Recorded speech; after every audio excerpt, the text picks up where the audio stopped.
Araw daw po mga kapatid at tayo po ay magpapatuloy sa atin pong pag-aaral dito po sa chapter 17 ng First Samuel. At alam ko po na very familiar po sa atin yung kwento po na ito.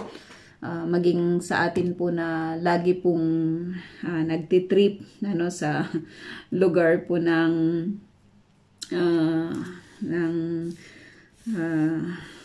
yung sa Ila Valley, 'di ba, yung sa Tel Aseca, yun. At tayo mismo, 'di ba, ay nakita po natin, na witness po natin yung mga locations po na ito, kung gaano po ito kaganda, 'di ba? Parang it is one of my favorite place, 'di ba, na pinupuntahan. Iba lang talaga yung dating, knowing na sa lugar po na yon ay nakita po natin kung paano po kumilos ang Lord at nagbigay ng victory dito po sa isang kabataan sa pangalan po ni David, na walang ibang kinapitan kung hindi po ang Diyos, 'di ba, ng Israel. There is something in this young boy na talagang nakaka-encourage lang na makita po natin at mapag-aralan po natin, 'di ba, yung kanya pong buhay. So sa mga previous na napag-aralan po natin dito po sa chapter 17, nakita po natin na isa po siya sa anak po ni Jesse. At ang description po sa atin nitong si Jesse ay sabi po dito na mahina na siya dahil po sa kanyang katandaan. So kung yung resume nitong si David ay ipapasa, kunyari lang sa isang katulad po ng grupo po ni Saul, ay ito po yung makikita sa resume niya. Isa siyang tagapastol, di ba? Siya yung bunsong anak ng isang matanda ng nagngangalang si Jesse, taga Bethlehem. At siya po yung pinaka bata. Tatlo po sa kanyang mga kapatid ay sina Eliab, Abinadab at saka itong si Sama ay kasama ni Saul sa kanyang army, at kasalukuyan po sila na nahaharap sa isang matinding pagsubok laban po sa mga Filisteo. At nakita rin po natin na ipinakilala po sa atin ng scripture na itong si David ang naatasan para mag-alaga, 'di ba, ng mga tupa ng kanya pong ama. At titignan po natin as we go on, kasi dito sa chapter 17, ang dami na po nating pwedeng makita, 'di ba, na positive points dito po kay David. Inanoint na siya as king, pero nakita po natin na hindi niya yun ipinagyabang, 'di ba? Nakita natin na he just go on his way, obeying his father, doing kung ano po yung trabaho na nakalaan para po sa kanya. Yun po yung magpastol, 'di ba, ng mga tupa ng kanya pong ama. At nakita rin po natin na inutusan po ni Jesse itong kanyang anak na magdala ng supply para po sa kanya pong mga sa kanya pong mga kapatid. Tapos tignan po yung kalagayan po nila doon po sa labanan. At napag-aralan po natin kagabi na as a father, it is your concern, 'di ba, na malaman yung kalagayan ng iyong mga anak na nasa labanan. Tayo na nandito po sa sa lugar po na ito, alam po natin yung mga fears, 'di ba? I don't know kung naka-witness na po kayo ng mga kabataang sundalo na inihahatid ng kanila pong mga magulang. Ako naka-encounter na ako diyan sa sa Badgalim, 'di ba? Yung doon sa baba ng Elijah's cave. May doon, may lugar po doon na kung saan dinadala po ng mga magulang yung kanila pong mga anak para doon po sa kanilang pagpasok sa army, at makikita po natin na talagang nandyan na may mga umiiyak, 'di ba? Nandyan na may ini-embrace, nag-i-embracean po sila, nagpapaalaman po sila, 'di ba, ng maayos. Nandyan na dadala po sila ng mga bulaklak, 'di ba? May mga ganon. Nagmi-meet po sila doon po sa lugar na yon, at we can really identify, 'di ba, yung feeling ng isang magulang na alam niya na yung kanyang anak na papasok po sa army ay mapanganib, maaring maaring doon sa training ay mahirapan siya, or maaring kasi may mga ganun, 'di ba, na sa training pa lang ay nagkakaproblema po sila, katulad ng dating anak ng employer ko na doon po sa kanyang training nadisgrasya po siya, nasabugan po yung kanyang mukha, yung ganun ba. Tapos ilang buwan po siya sa hospital. So itong si Jessie, maintindihan natin, 3 yung anak niya, 'di ba, na nasa labanan. At nasaan yung iba? Kung 8 yung kanya pong anak, tapos 3 yung nasa labanan, plus itong si David, nasaan po yung 4? 'Di ba? Nasaan po yung 4? Pero makita po natin that there is really something in this young David na talagang po pwede siyang pagkatiwalaan ng kanya pong ama, na kahit doon po sa kanyang pagpapastol, 'di ba, ng kanila pong mga tupa, nandun po yung trust ng kanya pong ama, 'di ba, sa kanya. At nakita po natin na itong si David, nung siya po ay inutusan, ay maaga po siyang bumangon. Hindi siya, ay nako, mamaya na ako pumunta doon, di ba? Nakakatamad namang maglakbay. Hindi natin nakitaan itong si David. At kahit sa ang panig ng scripture natin siya makikita, anything, kahit doon po sa mga gagawin ni Saul sa kanya, makita po natin na nagtrabaho yung yung tao po na ito na ayon, 'di ba, doon po sa nais ng Diyos na gawin niya. Nagtrabaho siya, the best yung kanyang ibinigay kahit saan mo siya dalhin. Katulad po ni Joseph, 'di ba, nung napag-aralan natin yung kanyang buhay, kahit mo saan dalhin yung tao po na ito, nag-i-excel siya sapagkat ginagawa po niya kung ano po yung dapat niyang gawin, and at the same time kasama po niya, 'di ba, ang Panginoon. So nakita natin na doon sa napag-aralan natin kagabi na 40 days na silang hinahamon ni Goliath. 40 days nang hinahamon ni Goliath ang mga Israelita. So saan pa sa scriptures na makikita po natin itong very significant day na ito ng 40 days. Every time na kikita po natin, mamimet po natin si Jesus, 'di ba, na time po siya for 40 days, nakita natin na it is a time of testing. Laging may ganun, time of testing. Ilang taon po ang mga Israelita sa wilderness, at marami pang mga iba na makikita po natin. It is a time of testing. 40 days, 40 days. At kapag yung mga hostages, lumagpas na sila sa 40 days, nasa 60 days na po sila, ng testings po nila. Grabe yung kanilang hinaharap, grabe yung, I cannot really imagine lang talaga kung ano po yung feeling nila, 'di ba? Syempre nandun po yung yung hopeless po sila.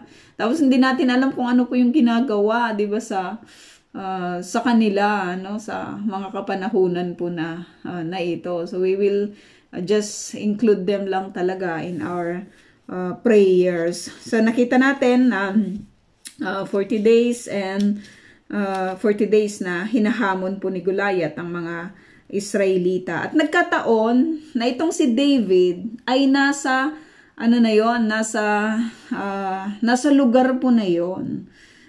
Makikita lang talaga natin na yung pag-obey, yung obedience lang talaga kahit doon po sa mga pinakamaliit po na mga task or yung mga pinapagawa, ay makikita lang po talaga natin yung yung blessings po nito, no? Makikita natin yung pagpapala, yung kabutihan po nito. Kasi kung hindi nag-obey itong si David, hindi nyo mai-encounter, 'di ba, itong si Goliath, at hindi maipapakita, 'di ba, yung kanya pong pagtatanggol minsan pa sa harap ng mga Filisteo at sa harap ng mga Israelita, yung kanya pong pagmamahal sa Panginoon. So nakita natin na may mga gantimpala na binanggit ang hari na si Saul, sa sinumang makakapatay dito po kay Goliath, no? At 28 po tayo. Sabi dito, nakita po natin na natatakot po yung mga Israelita dito po kay Goliath, no? Sinasabi po ng iba pong mga scholars na probably ang height po nitong si Goliath ay nasa 8 to 10 di ba na feet, so napakalaki lang niya, at katulad ng nabanggit po ni Pastora kagabi, medyo may kaliitan po sa sizes ang mga Israelita sa kapanahunan po na iyon, no? So kung titignan mo yung mga size, ang 1 Samuel nakakatuwa lang kasi binibigyang diin niya yung mga sizes ng mga tao. Si Saul, sinabi sa atin na sinabi din sa atin yung size nitong si Saul na matangkad siya sa karamihan. Ito ngayon, dinescribe din po itong si Goliath, no? So sabi dito sa verse 28, so nakita natin yung purpose nitong si David sa pagpunta po sa labanan, or hindi naman actually makikipaglaban siya supposed to be, but he must be looking kung ano po yung kalagayan ng kanya pong mga kapatid, at ibabalita niya ito, 'di ba, sa kanya pong ama. Magdadala po siya ng mga supplies, 'di ba, ng mga pagkain, ng mga maaring kakailanganin po nila, kakailanganin ng kanya pong mga kapatid sa field. Verse 28. So nagtanong-tanong itong si David, ano raw po yung gantimpala sa sino mang makakapatay, sa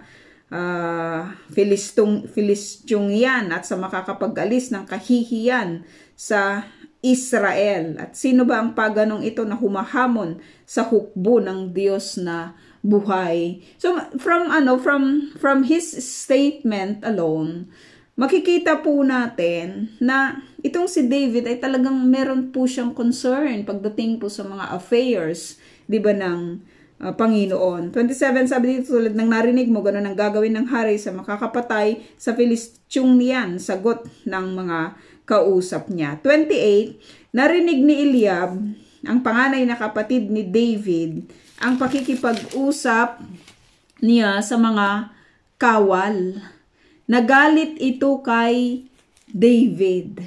Bilang isang panganay, maaaring maintindihan po natin yung kalalagayan din nitong si Eliab. Nandun na nga yung tatlo niyang mga nandun na nga silang tatlo ng kanya pong mga kapatid. Tapos sumunod pa itong si David, no? At nagalit agad siya. Diba? Nagalit ka agad siya. At ano yung kanyang sinabi? Anong ginagawa mo rito? Anong ginagawa mo? Without even asking without even asking first, 'di ba, yung itong si David, kasi nagalit ka agad siya eh. Yung response po niya dito po sa pagkakita po kay David at pagkarinig doon po sa pakikipag-usap nitong si David sa ibang mga kawal, di ba, nakasama po niya sa labanan, nagalit kaagad siya. No? Yun po yung nakita po natin na binanggit sa atin ng scripture na nagalit ito kay David. No? Nagalit ito kay David. Nandun siya, nakita niya, narinig niya yung pakikipag-usap, di ba, sa mga kawal, or nalaman po niya, nagalit kaagad ito kay David. No? Anong ginagawa mo rito? At kanino mo iniwan ang iilang tupa na pinangangalagaan sa iyo? So parang it looks like very concerned itong si Eliab dito po kay David. Pero makikita po natin na parang pinupuntirya niya, napaka-irresponsible mo talaga na bata ka. Iilan na nga lang yung tupa na meron tayo na pinaaalagaan sa iyo ng ating ama, iniwan mo pa. Pumunta ka pa dito. Alam ko, sabi niya, kung anong nasa isip mo. Gusto mo lang manood ng labanan. So sa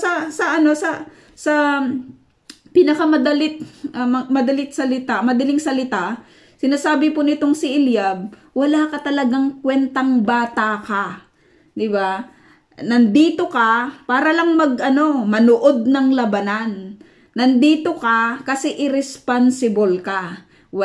Hindi mo man lang ginagampanan yung iyong tungkulin sa pag-aalaga ng ating ng tupa, no? Pag-aalaga ng ating kakaunti or iilang tupa na meron tayo. Without even asking the person, no? Ginudge ka agad nitong si Eliab, itong si David, no? Nagalit ka agad siya at kung ano-ano pa yung kanyang sinabi. Kapatid niya ito, supposed to be, alam niya yung capacity po nitong si David, alam niya na pinagkakatiwalaan po ito, 'di ba, ng kanyang ama. Pero makikita po natin, hindi po ganun yung kanyang pagtrato dito po kay David. Hindi man lang niya inalam kumusta na yung ating ama, 'di ba? Mabuti naman at nandito ka para makabalita naman ako kung kumusta kayo, 'di ba, na pamilya ko, 'di ba? Ano ba yung dala mo? Baka nagdala ka naman ng pwedeng mailaman sa sikmura namin at gutom na kami. Pero walang ganun na makikita po natin. He judged kaagad-agad, Talagang nagalit kaagad-agad siya dito po kay David. The person na supposed to be makakaunawa sa kanya, ganito po yung kanyang response. No, ganito po yung kanyang pagtrato doon sa tao na maaring or tutulong sa kanya, magdadala sa kanya ng pagkain. 'Di ba minsan ganyan tayo mga kapatid, 'di ba? May mga experiences din po tayo na yung kagustuhan mong makatulong, minsan ginawa mo na lahat yung paraan ng iyong pagtulong. Pero kadalasan hindi ganun po yung response ng mga ungrateful, 'di ba, na mga tao. Nakikita po natin na napakasakit po ito sa part kunyari ni David kung siya lang ay isang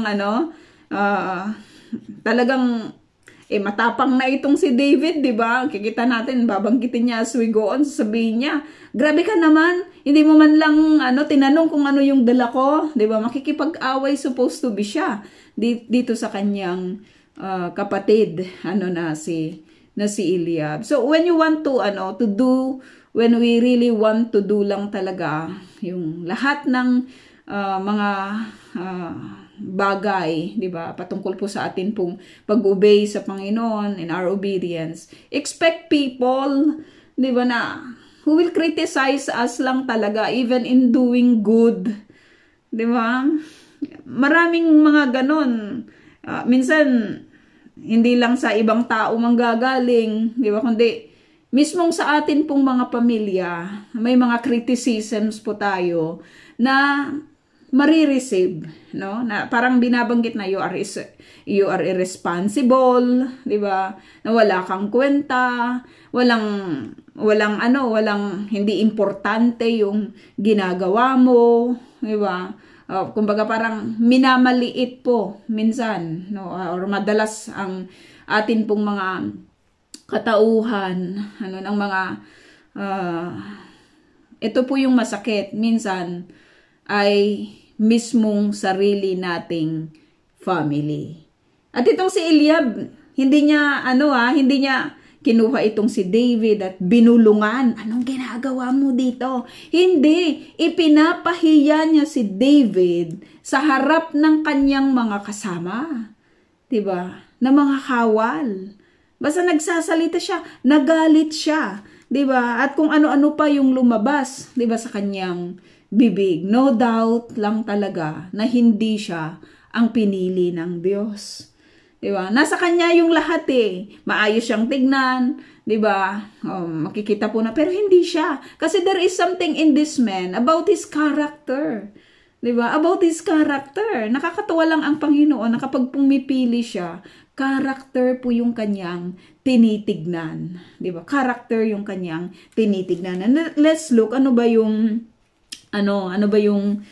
sagot nitong si David sa kanyang kapatid, no? Verse 29, sumagot si David, bakit? Ano ba ang ginawa ko? Masama bang magtanong? Di ba? Bakit? Ano bang ginawa ko? Diba? Masama bang magtanong, no? Makikita po natin lang talaga that unang-una sa lahat, there is wisdom in this man. Diba? There is wisdom in this young David, in this young man, David. No, na, yung sinabi ko nga po kanina na pagod na nga akong pumunta dito, diba? Para magdala ng mga ito. Hindi to magaan, mabibigat ito. Maglalakbay ako mula sa Bethlehem, papunta dito sa Ila, diba? Papunta dito sa Tel Aseca, papunta dito sa lugar na ito. Naglakbay ako diba? Na hindi mo man lang nakita yung pagod ko. Diba? Hindi mo man lang tinanong kung ano yung mga dala ko. Diba? Parang kung tayo lang siguro pagod na pagod tapos ganito pa yung puro criticisms pa yung ating marireceive. Talagang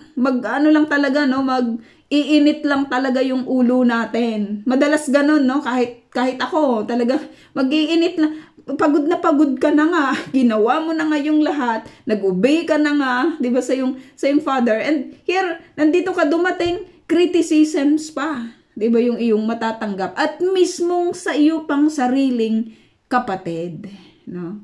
Pero David knows kung ano yung battle na kanyang papatulan. Di ba? Maraming klase ng battle eh. Kung papatulan mo lahat, di ba? Ikaw yung mauubusan ng lakas. Si David, sabi niya, wala, hindi ko pwedeng, hindi ito magandang, hindi ito yung battle. Di ba, na papasukin ko. Diba? Hindi ito yung battle with my brother Eliab. Yung papatulan ko. Diba? Kasi kung papatulan niya itong si Eliab, mawawalan siya ng diba? Mawawalan siya ng self-control. Madaming mawawala sa kanya. Diba? Mawawalan siya ng focus doon sa totoong kaaway. Diba? Na walang iba kundi itong si Goliath. At anong ginawa niya? Tinalikuran niya si Eliab at nagtanong sa iba, ngunit ganun din ang sagot sa kanya. So, importante na we must know yung battle na papatulan natin. No? Kasi kung patol tayo ng patol pala sa mga battles na dumarating, mapapagod lang tayo at hindi tayo magkakaroon ng rest. So, very specific ito, na alamin mo yung battle. It is worth it ba na patulan yung battle na yon, no? So, unang-una pa lang, patulan ko na itong si Eliab, magsuntukan na lang tayo. Diba? Itong brother ko na ito na napaka ungrateful. Diba? Pero hindi po yun ginawa nitong si David. Tinalikuran niya si Eliab. No, sabi niya, saka na tayo mag-usap. O kaya, hindi niya sinabi na, ay nako, susumbong talaga kita kay tatay, 'di ba? Kay Aba. At si Aba yung bahala sa iyo. Pero hindi, he chose his battle. 'Di ba? He chose his battle, no? So tignan natin, sabi dito, tinulikuran niya si Eliab, wag nang patulan, 'di ba? Kahit masakit yung kanyang mga sinabi, 'di ba? Hindi niya pinatulan, no? Yung itong si Eliab, no? Yung self-control lang talaga. Makikita po natin dito po kay David, no? Na kahit pagod siya, na kahit alam mo yun, naghahalo siguro yung kanyang emotions, may isang gulayat na nagsisigaw-sigaw, naghahamon, di ba? Tapos siguro very din itong si David, no? Very sad din kasi wala man lang ni isa sa mga kawal ng Israel ang nais, 'di ba, na ipagtanggol ang pangalan, 'di ba, ng Diyos, no? At sabi dito, 'di ba, sabi dito na itong Filistyong ito, 'di ba, yung nagbibigay ng kahihiyan sa Israel. Kasi walang pwedeng makipaglaban, 'di ba, sa kanya. So tignan natin, no? Sabi dito, verse 31, nakarating kay Saul ang mga sinabi ni David at ipinatawag niya ito. So si Saul naman yung kanyang kakaharapin. No, si Eliab tapos na. Tapos na siya doon kay Eliab, no? Kumbaga, yung criticisms nitong si Eliab, hindi po niya yun pinatulan. Dito naman kay Saul, nakarating kay Saul yung kanyang mga sinabi, no? Nakarating na maaring sabi, merong isang batang dito, hindi siya warrior, 'di ba? Batang-bata pa talaga kay Haring Saul. Pero grabe yung kanyang mga sinasabi tungkol sa kalaban natin, tungkol kay Gulayat, no? At pinatawag nga siya ni Saul. Pagdating kay Saul, sinabi ni David, hindi po tayo dapat masiraan ng loob dahil lang sa Filistyong iyon. Ako po ang lalaban sa kanya. Grabe, 'di ba? Hindi tayo dapat kasi there is something in this man na wala sa lahat sa kanila. No, hindi lang siya yung tao na marunong mag-obey sa kanyang parents, magtrabaho ng maayos, 'di ba, sa lahat ng kanya pong mga ginagawa.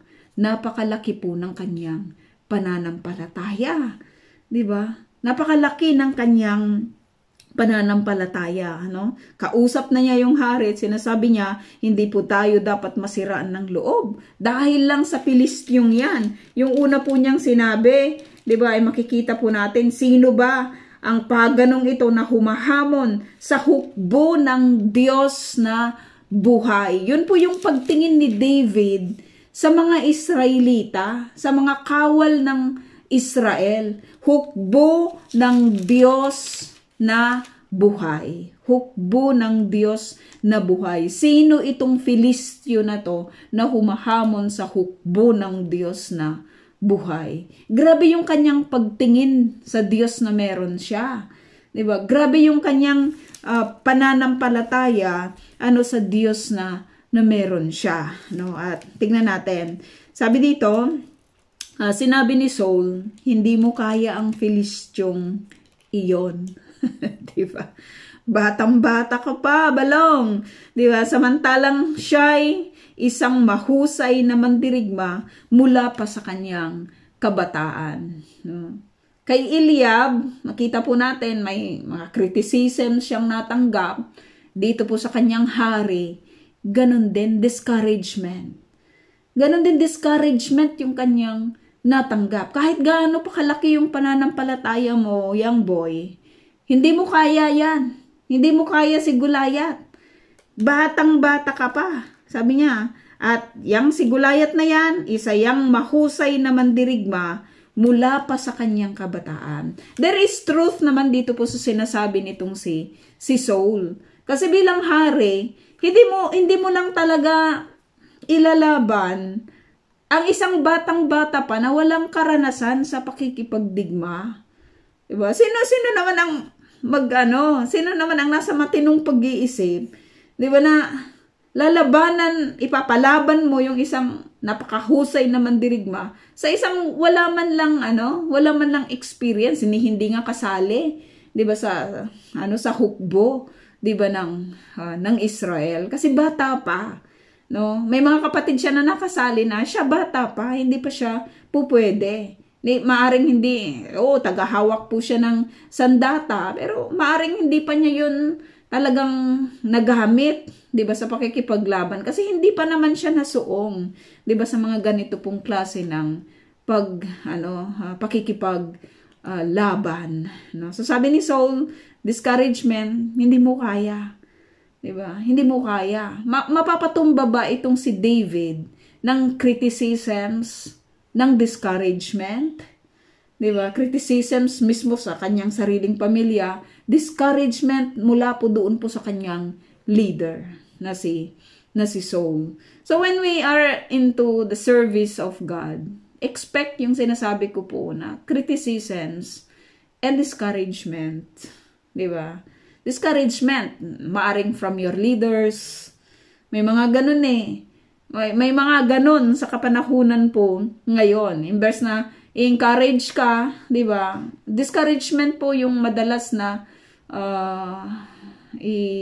or maririnig, 'di ba? Doon po sa mga leaders na wala pong matibay, 'di ba, na paniniwala, or yung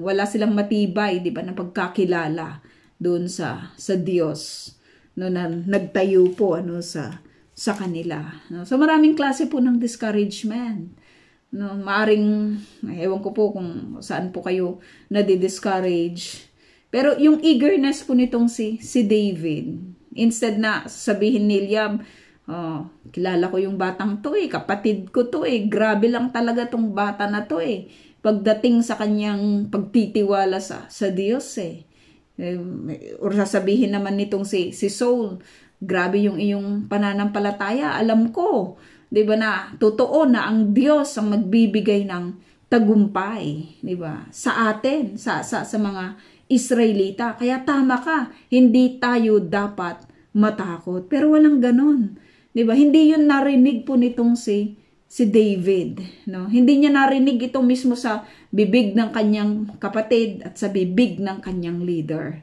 sa bibig ng kanyang hari. Instead, ang narinig po niya ay, hindi mo kaya, David. Hindi lang talaga. Marunong itong si Goliath, 'di ba? At mula pa sa kanyang kabataan, nakakitaan na siya, 'di ba, ng kahusayan sa pakikipagdigma. So, paano po ninyo sa buhay po natin?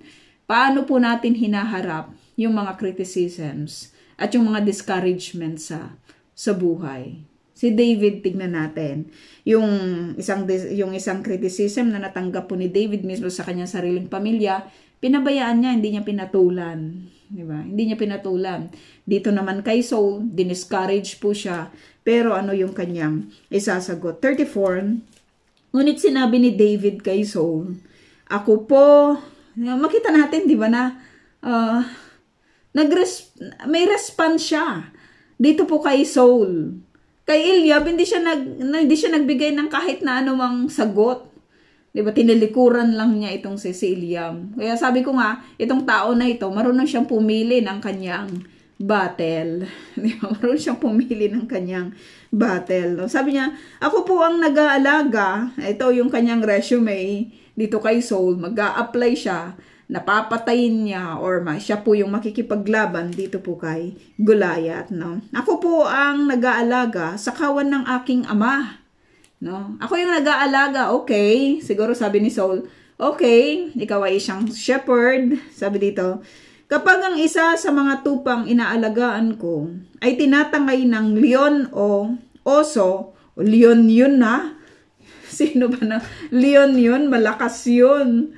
Di ba? Nakakatakot naman talaga, di ba? Pag makakita ka ng isang leon. Pero si David, hindi siya takot, no? Sa leon, no? Sabi dito, kapag tinatangay ng leon ang isa sa mga tupang inaalagaan ko, isa lang yun ha.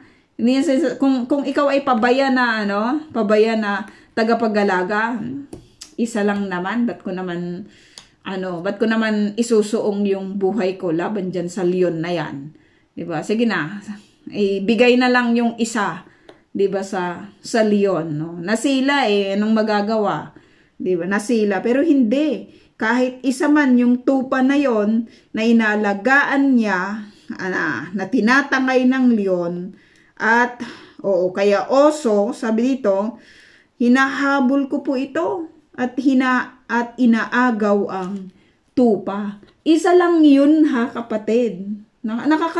Grabe lang talaga yung karakter ni David, ano? Na kahit isa man lang yan, kapag ipinagkatiwala sa kanya ang pag-aalaga, gagampanan niya ang lahat ng kanyang tungkulin, 'di ba? Maprotektahan lang yung trabaho niya, maprotektahan lang yung mga ipinagkatiwala, 'di ba, sa kanya, no? At kahit isa man 'yon, ay talagang isusuong niya, ibibigay niya yung kanyang buhay alang-alang sa kaligtasan, 'di ba, ng isang tupa na inagaw ng leon or ng oso. Nakahanda siyang ibigay yung kanyang buhay para doon po sa service po na iyon, no? Sa serbisyo po na iyon. Nakaka-encourage lang, 'di ba? Minsan sa mga ministry na meron po tayo minsan, hindi ganito yung pagtingin po natin, na kahit ihanda ko, di ba, na kahit ang sarili kong buhay, di ba, iaalay ko para sa ministry po na ito. Gagawin ko lang talaga lahat yung aking tungkulin, di ba, para maayos na magampanan ko ang tungkulin na nakaatang, di ba, sa akin. Minsan nakaka-discourage lang, kahit in my part, yung mga naghihikab, di ba? Ewan ko lang sa inyo, pero kung kayo po ay nasa harapan, it is really an discouragement. Di ba? Kahit yung pag nagpe-praise and worship, tapos parang walang kabuhay-buhay, di ba? Parang nagkakaantukan sa pag-aawitan. Nakaka-discourage minsan, no? Pero itong si David, hindi, kahit saan mo siya ilagay, mag-alaga man ng tupa, iaalay niya yung kanyang buhay para dito.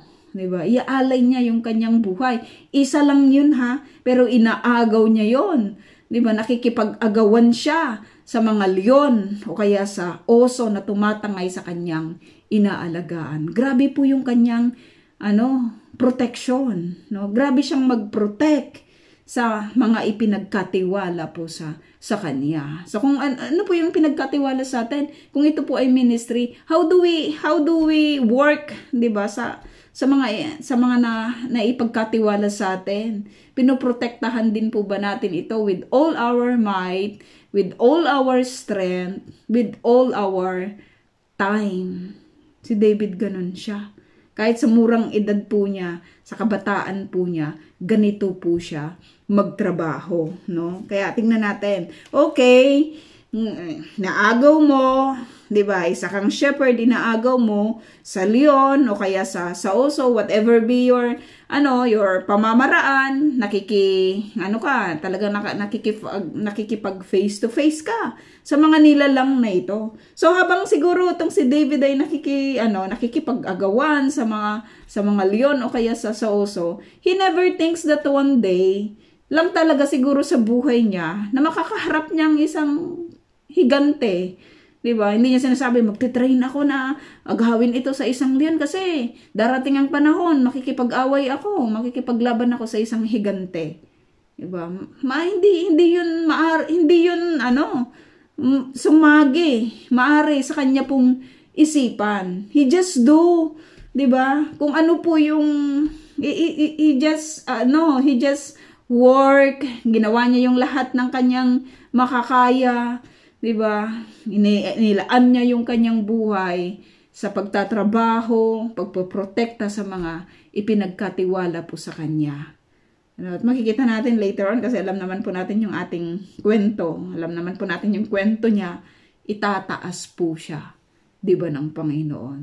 Kaya nga sabi, 'di ba, kung hindi ka faithful sa small things, paano ka pagkakatiwalaan sa bigger things? Si David na pagkatiwalaan na siya sa mga small tasks, sa mga small things. Kaya makita po natin na talagang itataas at itataas po siya ng Panginoon. Hindi niya sinabi, ginagawa ko to kasi inanoint na ako as king. Hindi. Ginagawa niya, saan mo man siya dalhin, ginagawa niya yung kanyang best, sa lahat ng kanyang ginagawa. Ngayon, 36, sabi dito, nakapatay na po ako ng mga leon at mga oso. O talaga? Nakapatay ka? Mas malakas ba itong leon at saka itong oso kaysa dito kay Goliath? Di ba, maring? Hindi ko lang ma-imagine kung ano po yung reaction po nitong si Saul habang kausap po itong si David. Di ba? Nag-a-apply itong si David. Magaganda po yung kanyang sinasabi. Pero kung titignan mo yung itsura niya, bata siya. Diba? Batang-bata siya. So, tingnan natin. Isasama ko po sa mga ito ang Filistyong iyon, sapagkat ang nilalait niya, sino? Ang hukbo ng Diyos na buhay. He is so concerned about God. Diba? He is so concerned about dito po sa armies ng Lord. Yun po yung kanyang pagtingin. Kasi kung hinahamak mo yung army ng Lord, sino yung higit na hinahamak mo? Yung Diyos. Diba? Yung Diyos na, yung Diyos ng Israel. Concerned siya masyado, diba? Doon po sa glory ng God ng Israel. No, hinahamak ng Filistyong ito yung hukbo. Hukbo ng Israel, hindi niya sinabi hukbo ng Diyos. Ganun po yung kanyang pagtingin sa grupo po na yon. No? Isasama ko itong Filistyong ito sapagkat nilalait po niya kayo, Haring Saul. Hindi ganon. Hindi yun yung kanyang binanggit. Nilalait niya ang hukbo ng Diyos na buhay. Buhay. No? Sabi dito, idinugtong pa ni David, iniligtas ako ni Yahweh mula sa mga mababangis na leon. So sa lahat ng statement po nitong si David, makikita lang po talaga natin na meron laging ang Diyos lagi yung kanyang priority na ipakita. No, ang Diyos lagi, si Saul hindi siya ganoon sarili niya yung pinapakita niya, secondary lang yung Lord. Pero itong si David, yung priority po niya ipakita. 'Di ba yung Diyos po na ito, binanggit niya, ang hukbo na ito ay hukbo ng Diyos. Hindi mo hukbo, Haring Saul. Kaya hindi tayo dapat matakot, yun po yung tema, 'di ba, ng kanyang sinasabi. Kasi hukbo ito ng Diyos. Kung hukbo ito ng Diyos, ang Diyos ang magbibigay sa atin ng tagumpay. 'Di ba? Ang Diyos ang bahala. Siya yung bahala kasi hukbo niya ito. 'Di ba? Siya po yung may hukbo nito, no? Pero ang kay Saul, hukbo niya 'yon. 'Di ba? Hukbo niya 'yon, mga tauhan niya 'yon. Kay David, hindi. Lahat, pati itong mga hukbo na ito ay sa Diyos. Yung kaligtasan ko sa Diyos. 'Di ba? Lahat naman ng pag-aari, lahat ng meron ng tao, pag-aari po ng Diyos. Kahit ang buhay, 'di ba, pag-aari po ng Diyos. Once you acknowledge that, 'di ba, makikita natin na once a person will acknowledge that everything belongs to God, hindi niya mamahalin yung creation mamahalin lang niya yung Creator, no? Sabi dito, iniligtas ako ni Yahweh mula sa mababangis na leon at mga oso, ililigtas din niya ako sa kamay ng Filistyong yon. What is in this statement? Faith. Grabe lang yung faith niya. 'Di ba? Grabe yung obedience niya, grabe yung faith niya. Kaya kung pipili ka rin lang ng isang tao, 'di ba, na makakasama mo or makikita natin yan as we go on sa pag-aaral po natin. nung itong si Jonathan, di ba? Nakita po natin yung kanyang pagbigay ng commitment dito po kay David. Makikita natin na there is something in this man na wala sa aking ama. 'Di ba? Kaya nakipag-commit siya, kinumit niya yung kanyang sarili dito po kay David. Kasi what is in this man? Faith. Meron siyang pananampalataya, meron siyang obedience, 'di ba sa Panginoon, no? Sabi dito, kaya't sinabi ni Saul, kung gayon, labanan mo siya at samahan ka nawa ni Yahweh. In desperation, wala wala na isa. Ito, young boy ito. So, ano naman ang mawawala? Sige, try mo. Kung matalo ka, edi matalo. Diba? Kasi wala na Wala nang other choice. No, wala na. At least may isang lalaban. Diba? Kasi ang lahat ay nagsisitakbuhan. No? Ang makikita po natin na itong pagsasabi po ni Saul ng ganito, hindi naman galing sa kanyang puso. Kasi later on, makikita po natin kung ano talaga, diba, yung kanyang pagtingin dito po kay David. No? At samahan ka nawa ni Yahweh. Sabi niya kasi nakita niya na puro Yahweh yung binabanggit nitong si David. Puro Diyos. Diba? Ang pananampalataya naman ay puro pagdating, no? Lahat ay pagdating po ito, no, sa Panginoon, no? At sabi dito 38, at pinasuot niya kay David ang kanyang kasuotang pandigma, ang helmet at ang tansong pambalot sa katawan, no? Ang tanso at ang sabi dito, ang helmet at ang tansong pambalot sa katawan. 39, nang maisakbat ni David ang tabak ni Saul at sinubukang lumakad, hindi siya halos makahakbang sapagkat hindi siya sanay sa ganong kasuotan. So okay, lalabanan mo na siya sa David, pero ito, gamitin mo yung kasuotan ko. Diba? Gamitin mo yung kasuotan ko, gamitin mo yung helmet ko, gamitin mo yung yung mga kasuotan ko sa pandigma, yung pambalot ko sa katawan, no? Gamitin mo bilang hari, di ba? Makikita po natin na concern lang siya. Sino ba yung makakalaban niya? Ganito din naman yung kanyang kasuotan, di ba? May helmet din tong si Goliath. Tapos nababalutan din ng tanso, di ba? Yung kanyang katawan. So, kung ganun yung forma ng kalaban, di ba, edi, yun din ang ibibigay natin, suot mo tong akin. Di ba? Kung ano yung gagawin niya, di ba, kung ano yung itsura niya, yun din yung ihaharap po natin. Diba? Yun yung ihaharap natin, no, sa kanya.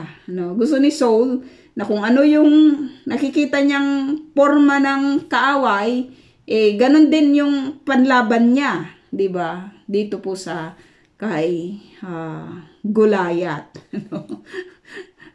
Kung ano yung ginawa mo, 'di ba?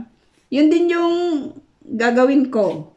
No, may mga ganyan, no, minsan na okay, kung gumawa ka ng mabuti, gagawa din ako ng mabuti sa iyo. Pero kung ginawan mo ako ng masama din yung gagawin ko sa iyo. Kung ano yung ginawa mo, yun din yung gagawin, 'di ba, sa iyo. Yung forma ni Goliath ganyan, dapat ganyan din yung forma mo, David, sa pagharap sa kay Goliath. Kumbaga parang magbibihis ka ng kasuotan na hindi sa iyo, 'di ba? Sa pakikipaglaban. Kumbaga parang mag-aak ka, 'di ba, na ikaw ito matapang, 'di ba, may sword, no, nakabalot ang mga katawan, 'di ba? Kasi protektahan ka ng mga kalasag na ito. Pero sabi ni David, hindi. Sabi niya, hindi ko na po gagamitin ng mga ito. At hinubad niya ang nasabing kasuotang pandigma. Kasasabi lang ni David, 'di ba? Na wala naman siyang ibang armor na sa pakikipaglaban niya, 'di ba, sa mga oso at sa mga leon. Ang sabi ni David na maliwanag, ang Diyos ang nagprotekta sa kanya. Wala siyang mga ganitong kalasag, wala siyang helmet, pero prinotektahan po siya ng Diyos. Do you think, mga kapatid, na kapag ginamit po kunyari ni Saul, ni David yung helmet at saka yung yung mga ano bang tawag doon, yung mga kasuotang pandigma nitong si Saul. Tapos nagkaroon ng victory. Ano ngayon yung impact nito kay Saul? Kasi pinagamit ko yung helmet ko. 'Di ba? Kasi pinagamit ko yung kasuotang pandigma ko. Kaya nanalo itong si David.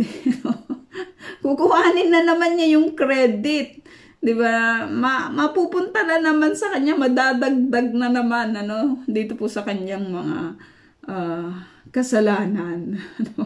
Napaka lang talaga, makikita lang po natin na itong si David, hindi ko po to kailangan, mabigat ito sa akin, hindi ko to kayang gamitin, sabi dito, hindi ko po ito gagamitin, hindi ko po gagamitin ng mga ito, diba? At sabi dito, nang may sakbat na ni David ang tabak ni Saul at sinubukang lumakad, hindi siya halos makahakbang sapagkat hindi siya sanay sa ganong kasuotan.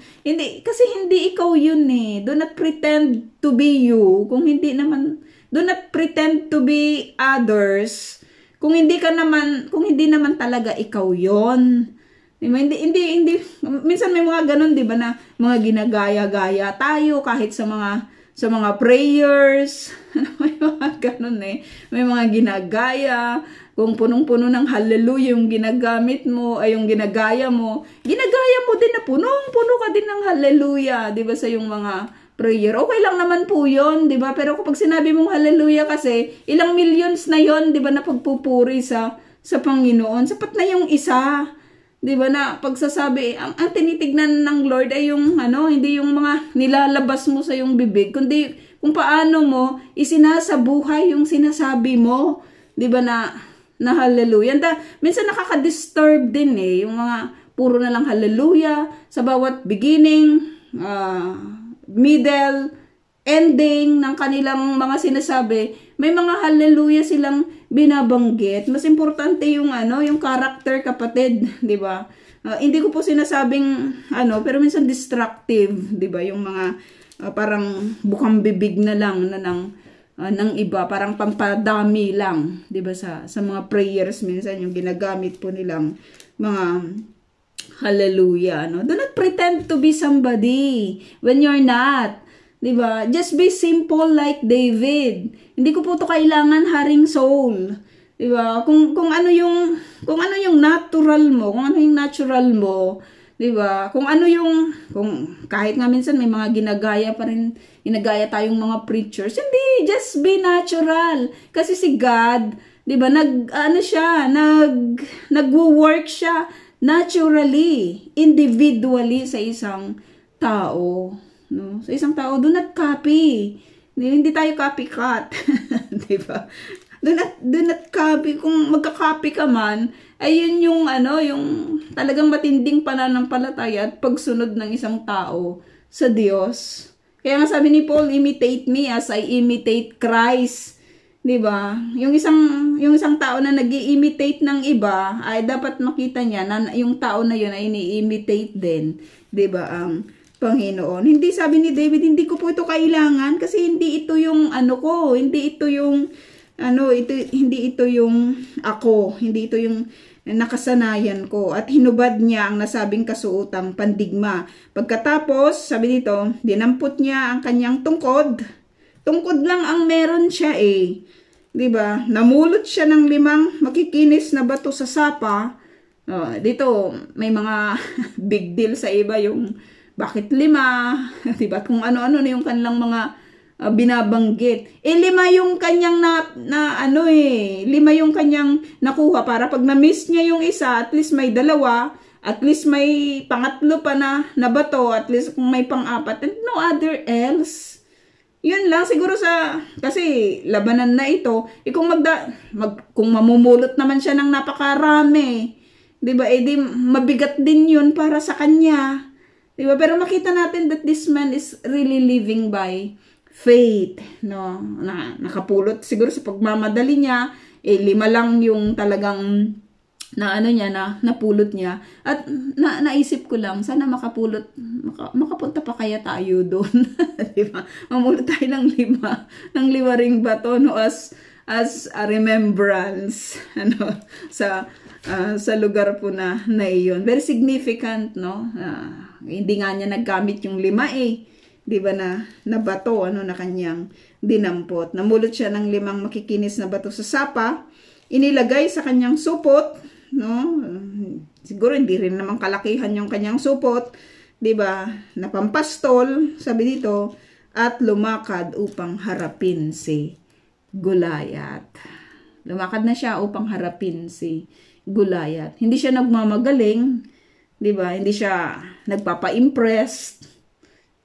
What really concerns him is yung pangalan po ni Yahweh, no? Gusto niya na tumayo sa panig po ng Diyos laban sa mga umaalipusta, 'di ba, sa hukbo ni Yahweh. Yan po si David. At makikita pa natin as we go on yung kanya pong gagawin. So yun po mga kapatid, at erogtag po sa bawat isa.